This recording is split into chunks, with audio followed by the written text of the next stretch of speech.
उत्तर प्रदेश के सीतापुर में दिन दहाड़े एक पत्रकार की गोली मारकर हत्या कर दी गई। पत्रकार राघवेंद्र वाजपेयी पर अपराधियों ने कई राउंड फायरिंग की। जिला अस्पताल में उन्हें मृत घोषित कर दिया गया। सूत्रों के मुताबिक लेखपालों के खिलाफ अखबार में खबर छापने को लेकर उनका विवाद हुआ था, जिसके बाद उनकी हत्या हुई। तो ये बड़ी खबर सामने आई, जहां आपको बता दें कि एक पत्रकार की दिन दहाड़े गोली मारकर हत्या कर दी गई। पत्रकार राघवेंद्र वाजपेयी पर अपराधियों ने कई राउंड फायरिंग की और जिला अस्पताल में उन्हें मृत घोषित कर दिया गया। जो जानकारी आई उसके मुताबिक अखबार में खबर छापने को लेकर विवाद हुआ था, जिसके बाद उनकी हत्या कर दी गई। रणवीर हमारे सहयोगी अधिक अपडेट्स के साथ इस वक्त हमारे साथ जुड़ गए।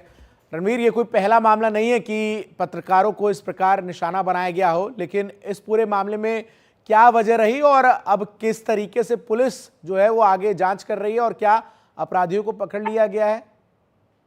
देखिए, राघवेंद्र वाजपेयी जो कि सीतापुर जिले के महोली कस्बे में एक बड़े अखबार के समाज सूत्र के तौर पे थे और कुछ धान खरीद को लेकर के बताया जा रहा है कि कुछ रिपोर्ट्स थी जिसको लेकर के आपत्ति थी और इसी को लेकर के कल 3 बजे के आसपास एक फोन आया और राघवेंद्र को ने वहां से अपने घर से बाइक उठाई और वो सीतापुर जिला मुख्यालय जाने के लिए निकले।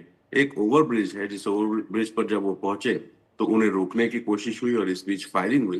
पहली गोली पीठ पर लगी जब राघवेंद्र गिर गए। राघवेंद्र के गिरने के बाद जो बदमाश थे, जो बाइक से आए थे, मुंह पे कपड़ा बांधे हुए थे, प्री प्लान तरीके से वो पहले नजदीक आते हैं, उसके बाद उसके सर पर सटा करके गोली मारते हैं।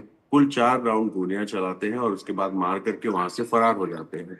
तो जो ओवरब्रिज का हिस्सा है वहां कोई सीसीटीवी फुटेज तो है नहीं, लेकिन जिस तरह से परिवार के लोग या जानने वाले लोगों ने बयान दिया है पुलिस को, उस आधार पे 4-5 लोगों को बुला करके पुलिस ने हिरासत में लेके पूछताछ जरूर की है। लेकिन अभी कौन मुख्य आरोपी है, किसकी भूमिका हो सकती है इस हत्याकांड में, दिन दहाड़े हुई हत्याकांड में कह सकते हैं कि वो अभी पुलिस की जांच का विषय है। इस बीच जो राघवेंद्र के परिवार के लोग हैं उन्होंने साफ कह दिया कि जब तक हत्यारे पकड़े नहीं जाएंगे वो अंतिम संस्कार नहीं करेंगे। इसलिए कल अंतिम संस्कार हुआ नहीं, आज पोस्टमार्टम होगा। पोस्टमार्टम के बाद अगर परिवार राजी हुआ तो अंतिम संस्कार होगा।